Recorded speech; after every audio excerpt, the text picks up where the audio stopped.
Hi students. आज हम start करने जा रहे हैं एसक्यूएल फॉर डेटा एनालिटिक्स। हम इस कोर्स के अंदर हम देखेंगे एसक्यूएल का यूज क्या है डेटा एनालिसिस के फील्ड में, ठीक है। और एसक्यूएल को हम कैसे बिगनर लेवल से एडवांस लेवल तक हम इसको पूरा का पूरा हम इसके अंदर सीखने वाले हैं। हम स्टार्ट करते हैं इस कोर्स को।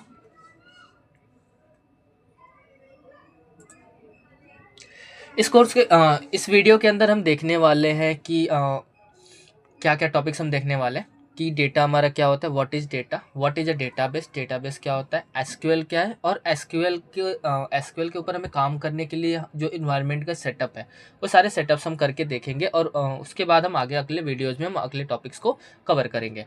अभी के लिए हमारा जो टॉपिक है कि व्हाट इज डेटा, डेटा क्या होता है। डेटा क्या हमारा, data is a raw facts and figures that can be processed to produce meaningful informations. क्या हमारा डेटा एक तरह का रॉ फैक्ट्स एंड फिगर्स है, जैसे कि मान लो नॉर्मल हम स्टोर करके रखते हैं, जैसे कि नेम हो गया, प्रोडक्ट का नेम हो गया, प्राइस हो गया, ये हमारा क्या हो गया, डेटा हो गया। और भी अगर हम एग्जांपल अगर हम देखें तो कस्टमर्स का नेम, सेल्स का नंबर्स, प्रोडक्ट प्राइजेज वगैरह दिया हुआ है, तो ये भी हमारा एक तरह से डेटा ही होता है। डेट्स ऑफ ट्रांजेक्शन, किस डेट पे हमने क्या पेमेंट किया, ये भी एक तरह का डेटा ही होता है, ठीक है। आगे की देखते हैं इन्फॉर्मेशन क्या होता है। इन्फॉर्मेशन की अगर हम बात करें तो information is process data that helps in decision making. Information क्या होता है कि जो डेटा को, जब हम डेटा को प्रोसेस करके उसमें से कुछ स्पेसिफिक इन्फॉर्मेशन को निकालते हैं तो हमारा क्या कहलाता है, इन्फॉर्मेशन हमें मिलता है। जैसे कि मान लो हमारे पास अगर हम देखें कि हमारे पास एक रॉ डेटा पड़ा हुआ है, sales records collected from transactions. किसी कंपनी किसी शॉप पे कुछ सेल्स हुए, पूरे दिन का सेल हुआ है, जो भी मंथली सेल हुआ है, मंथ का सेल का डेटा दिया हुआ है कि भाई क्या प्रोडक्ट कितने कितने टाइम पे किस पर्सन को सेल किया गया। इस तरीके से हमने डेटा को रिकॉर्ड करके रखा हुआ है और उस डेटा को हम प्रोसेस करके हम कुछ डिटेल्स निकालते हैं, जैसे कि aggregate and clean records by date. हम क्या करते हैं कि डेट वाइज उसमें हम टोटल सेल्स निकालते हैं उसमें, और उसके बाद हम उसमें से कुछ इन्फॉर्मेशन निकालते हैं, जैसे कि total sales for this month. मान लो कि दिस मंथ हो गया, या फिर इस वीक में हमने टोटल सेल कितना किया है, ये हमने कुछ डिटेल्स उसमें से निकाला, तो ये हमारा क्या निकला, उसमें से इन्फॉर्मेशन निकला, ठीक है। तो यही होता है हमारा इन्फॉर्मेशन। कंपनी इन इन्फॉर्मेशंस को यूज कैसे करती है, अगर इसकी हम बात करें तो एनालाइज बिजनेस परफॉर्मेंस, अपने बिजनेस के परफॉर्मेंसेस को एनालाइज करने के लिए यूज करती है। कस्टमर्स के बिहेवियर को अंडरस्टैंड करने के लिए कि भाई कस्टमर्स किस टाइप के प्रोडक्ट्स को खरीद रहे हैं, कैसा वो उनका सेल कैसा जा रहा है, इससे रिलेटेड वो इन्फॉर्मेशंस को इकट्ठा करने के लिए करती है, ठीक है। और इम्प्रूव डिसीजन मेकिंग। मान लो कि अब किसी कंपनी को या फिर किसी शॉप, एक छोटे से शॉप की अगर हम बात करें तो उसमें क्या होता है कि उसमें मान लो सेल हो रहा है, जो भी प्रोडक्ट वो सेल कर रहे हैं, अब उनके पास डेटा में अगर कुछ रिकॉर्डेड है, मान लो कोई एक स्पेसिफिक प्रोडक्ट है कि लोग बहुत ज़्यादा खरीद रहे हैं, तो उन्हें अगर ये इन्फॉर्मेशन पता चलती तो वो क्या करेंगे, हो सकता है कि वो उस प्रोडक्ट को पहले से ही और ज़्यादा हम उसको ऑर्डर करके रखें, अपने पास स्टॉक करके रखें, ताकि उन्हें उस प्रोडक्ट को सेल करने में कोई प्रॉब्लम ना हो। तो इस तरीके से हम डेटा को जब इन्फॉर्मेशन में कन्वर्ट करते हैं तो उससे हम डिसीजंस जनरेट कर सकते हैं। आगे हम देखें इसमें, अगर डेटाबेस क्या होता है, डेटाबेस की अगर हम बात करें तो a database is an organised collection of data stored electronically. अब मान लो कि डेटा जो होता है हम उसको स्टोर कैसे रखते हैं। नॉर्मल अगर हम बात करें तो कुछ लोग होते हैं कॉपी में स्टोर करके रखते हैं, कॉपी में लिख करके रखते हैं कि भाई आज इतने का सेल हुआ, ये प्रोडक्ट हमने सेल किया, इस तरीके से वो कॉपी वगैरह में स्टोर करके रखते हैं। और जब हम डेटा को इलेक्ट्रॉनिकली सर्वर पे सेव करके रखते हैं तो यही सर्वर पे जब हम सेव करते हैं तो वो हमारा क्या कहलाता है, डेटाबेस कहलाता है। और डेटाबेस वही है इसका, अगर हम ये समझे, a database an organised collection. अगर हम उसको ऑर्गेनाइज्ड वे में रो और कॉलम्स के फॉर्म में प्रॉपर वे में अगर हम उसको स्टोर करके सर्वर पे रखते हैं या फिर डेटाबेस के अंदर हम रखते हैं। डेटाबेस क्या करता है, हमें किस चीज़ में हेल्प करता है, data store large amounts of data. आप बड़े से बड़ा डेटा को आप डेटाबेस के अंदर स्टोर करके रख सकते हो। Retrieve data quickly. अब मान लो हमारे डेटाबेस के अंदर हमने जो डेटा रखा है और एक हमने नोटबुक कॉपी के अंदर पूरी एक कॉपी भर के डेटा रखा हुआ है। हमें क्या करना है कि उसमें से उस कॉपी में से किसी स्पेसिफिक डिटेल्स को हमें फाइंड आउट करना है। उसमें हमारा बहुत सारा टाइम वेस्ट हो जाएगा। अगर यही हमारे डेटाबेस के ऊपर हमने डेटाबेस में हमने अपना डेटा को स्टोर करके रखा हुआ है, तो हम उसको आसानी से उसको फेच कर सकते हैं विद क्वेरी लैंग्वेज का यूज करके हम आसानी से उस डेटा को रिट्रीव कर सकते हैं। मेंटेन डेटा एक्यूरेसी, हमारे डेटा की एक्यूरेसी मेंटेन रहेगी।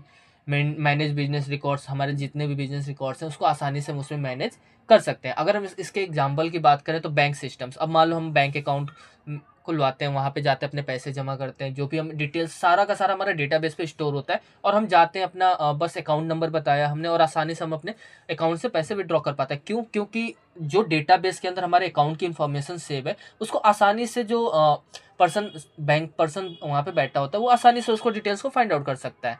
ठीक है। ऐसे ई कॉमर्स वेबसाइट्स हो गए, आप आसानी से उस पर जाते हो, कोई भी डिटेल्स सर्च करते हो, कुछ भी ऑर्डर करना हो उस पर ऑर्डर कर सकते हो। हॉस्पिटल रिकॉर्ड्स हो गया, और भी बहुत सारे डेटाबेसेस के एग्जांपल्स अवेलेबल है हमारे लिए। ठीक है, आगे देखते हैं कितने टाइप के हमारे डेटाबेस होते हैं। तो मेनली हमारे दो तरह के डेटाबेस होते हैं, रिलेशनल डेटाबेस और नो एसक्यूएल डेटाबेस। मेनली हम जो देखने वाले हैं वो हम रिलेशनल डेटाबेस देखेंगे। रिलेशनल डेटाबेस में हमारे बहुत सारे डेटाबेस आते हैं, जैसे कि हमारा माई एसक्यूएल आता है, पोस्टग्रे एसक्यूएल आता है, एसक्यूएल सर्वर आता है, ओरेकल आता है। ठीक है। और नो एसक्यूएल में हमारा मोंगोडीबी, कैसेंड्रा, फायरबेस, ऐसे बहुत सारे और भी इसके अलावा डेटाबेसेस अवेलेबल है। हमें जो समझना है रिलेशनल डेटाबेसेस को समझना है। ठीक है।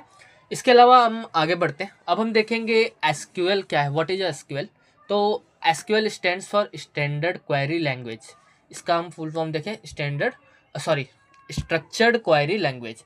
अब एसक्यूएल का यूज हम क्यों करते हैं? अब मान लो हम डेटाबेस में हम डेटा को स्टोर करना है, डेटा को रिट्रीव करना है, डेटा को अगर हमें अपडेट करना है, उसको डिलीट करना है, उसको एनालाइज करना है, तो हम करेंगे कैसे? उसके लिए हम क्या यूज करते हैं? हम एसक्यूएल लैंग्वेज का हम यूज करते हैं, स्ट्रक्चर्ड क्वेरी लैंग्वेज का हम यूज करते हैं डेटा को स्टोर करने के लिए, हमारे डेटाबेस के अंदर रिट्रीव करने के लिए, अपडेट करने के लिए, डिलीट करने के लिए और एनालाइज करने के लिए। आगे देखते हैं why SQL is important for data analyst. Data analyst में जो होते हैं उनके लिए क्या यूज है एसक्यूएल का? अगर हम इसकी बात करें तो सिंपल सा हमारा इसका आंसर है कि एक्सट्रैक्ट डेटा फ्रॉम डेटाबेस। अब मान लो कि जो डेटा एनालिस्ट है उससे क्या करना है कि भाई डेटा पे काम करना है, तो सबसे पहली क्वेश्चन तो ये होगा कि उसे डेटा को एक्सट्रैक्ट करना होगा, उसको डेटा चाहिए होगा, वो डेटा डेटाबेस पे रखा हुआ है। अब डेटाबेस से लाएंगे कैसे? तो उसके लिए भाई एसक्यूएल का ही यूज होगा हमारा। बिजनेस डेटा को एनालाइज करने के लिए होता है, रिपोर्ट्स वगैरह जनरेट करने के लिए हमारा एसक्यूएल का यूज होता है। Prepare data for dashboard. Dashboard मान लो हमें क्रिएट करना है। अब डैशबोर्ड क्रिएट करने के लिए हमें डेटा को प्रिपेयर करना है कि भाई क्या क्या किस किस टेबल का हमें यूज है, वो टेबल क्रिएट करना, टेबल में हमें डेटा ला करके रखना, वो सारे काम हम कैसे करते हैं? एसक्यूएल की हेल्प से ही करते हैं। Work with large data set, बड़े से बड़े डेटा सेट के साथ अगर हमें काम करना हो तो भी हमारा एसक्यूएल यूज में आता है। आगे देखते हैं। अगर हम पॉपुलर डेटाबेसेस की बात करें इंडस्ट्री के अंदर जो कि हमारी यूज हो रही है, तो उसमें से हमारा सबसे पहले आता है पोस्टग्रे एसक्यूएल का, माई एसक्यूएल आता है, माइक्रोसॉफ्ट एसक्यूएल सर्वर आता है, ओरेकल डेटाबेस आता है, एसक्यूएल लाइट आता है। ये सारे डेटाबेसेस यूज होते हैं। बट हम जो डेटाबेस यूज करने वाले हैं इस कोर्स के अंदर, हम यूज करने वाले हैं पोस्टग्रे एसक्यूएल को इस कोर्स के अंदर हम यूज करने वाले हैं। अगर हमें बात करें एसक्यूएल इन्वायरमेंट की सेटअप की, तो हम अभी हम नेक्स्ट अब चलते हैं अपने सेटअप की तरफ। हम इसके सेटअप को करेंगे। सबसे पहले हम क्या करेंगे, अपने ब्राउज़र पे हम आ जाते हैं।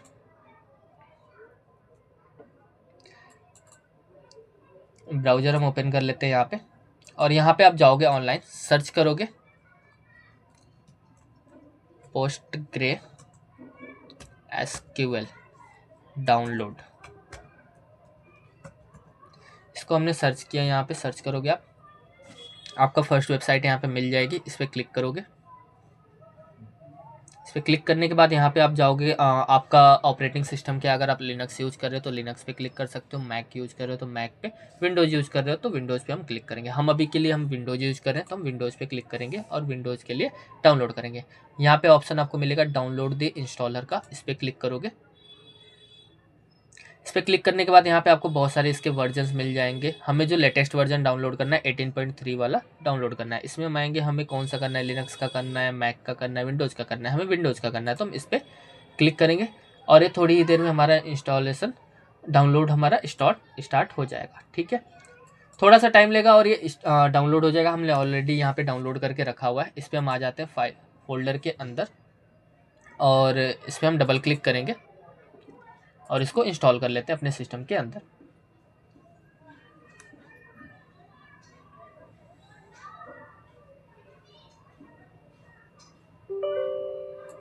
यस पे क्लिक किया हमने।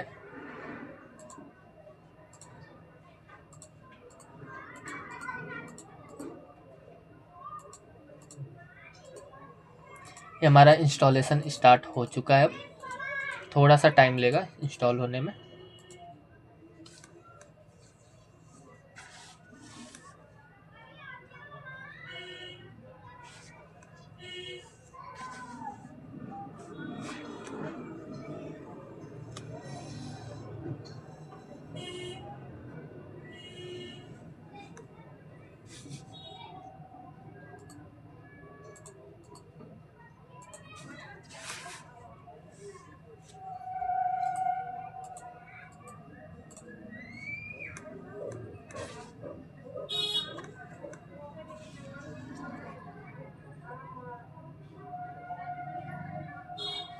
यहाँ पे इंस्टॉलेशन सेटअप स्टार्ट हो चुका है। यहाँ पे हम नेक्स्ट पे क्लिक करेंगे। नेक्स्ट पे क्लिक करेंगे। यहाँ पे हमें क्या क्या इसके टूल्स चाहिए तो हम सबको ही चेक करते हैं। यहाँ पे स्टैक बिल्डर को हम यहाँ पे ऑफ कर देते, बाकी सारा हम ऐसे चाहिए हमें। तो नेक्स्ट पे हम क्लिक करेंगे। नेक्स्ट पे क्लिक किया। यहाँ पे आप अपने जो भी हमारे सर्वर क्रिएट होगा, जो डेटाबेस हमारा क्रिएट होगा, उसके लिए पासवर्ड पूछ रहा है। तो आप ऐसा पासवर्ड इसमें डालोगे जो कि आपको याद रहे, ताकि हम आसानी से उसमें लॉगिन कर पाएँ। तो हम एक छोटा सा हम एक पासवर्ड क्रिएट कर लेते हैं। आप भी अपना ऐसा पासवर्ड डालो जो कि आपको याद रहे, आगे ये हमारा यूज में आने वाला है। नेक्स्ट पे क्लिक करेंगे। पोर्ट 5432 ही रहने देंगे। नेक्स्ट पे क्लिक किया हमने। नेक्स्ट पे क्लिक करेंगे और ये अब हमारा इंस्टॉलेशन स्टार्ट हो चुका है। थोड़ा सा टाइम लेगा और ये इंस्टॉल हो जाएगा।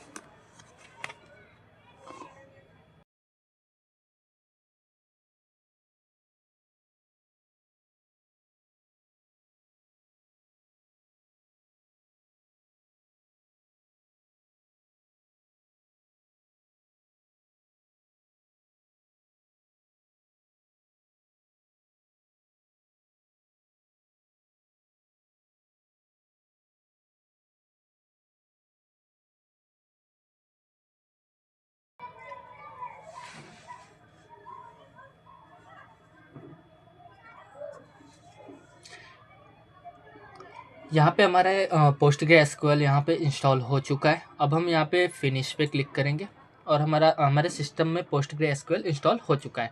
हम इसको यूज कैसे करेंगे, कहाँ पे यूज करेंगे, कब यूज करेंगे, ये हम अगले वीडियोज़ में हम देखेंगे चल के। यहाँ पे अभी आप देखना चाहो तो यहाँ पे स्टार्ट बटन पे क्लिक करोगे। यहाँ पे जाओगे आप नीचे पोस्टग्रे एसक्यूएल पे। यहाँ पे आप देख रहे हो हमारा इंस्टॉल होकर के आ चुका है। यहाँ पे हमारे इसके सारे टूल्स यहाँ पे मिल जाएंगे आपको। अगले वीडियो में हम देखेंगे इसको हम यूज कैसे करेंगे और कैसे हम अपने आगे के टॉपिक्स को कवर करेंगे। वीडियो में बने रहने के लिए थैंक यू सो मच।